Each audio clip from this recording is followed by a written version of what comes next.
Ça permet de leur donner confiance en eux. Le musée, c'est un bâtiment un peu monumental, un peu effrayant.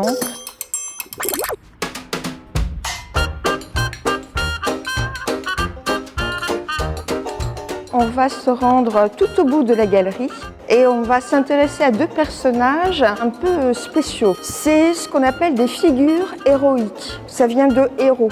Qu'est-ce que c'est un héros ?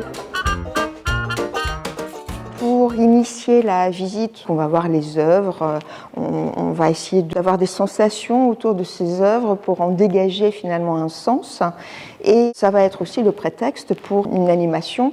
Alors, ils se promènent. En ce moment, c'est des animations qui vont mettre en valeur les géants.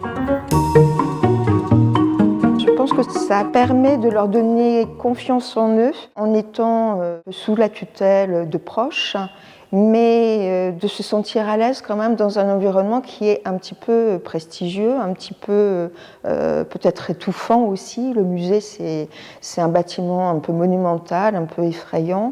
Et donc, c'est de permettre un contact un peu décomplexé avec l'art. Allez, cette fois-ci, on va dans les ateliers. On a besoin d'une pince, de craie grasse. Ça, vous reconnaissez,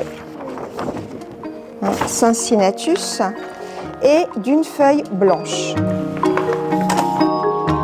Tu veux que j'emmène ? Ouais.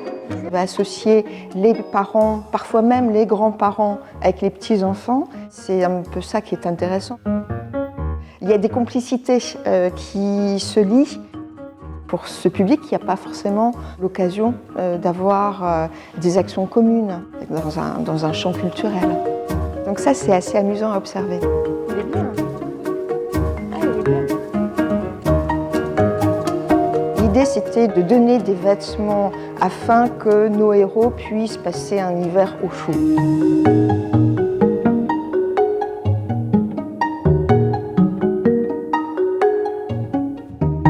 Les ateliers famille, c'est le samedi et le dimanche, c'est régulièrement et même pendant les vacances et en dehors des vacances scolaires.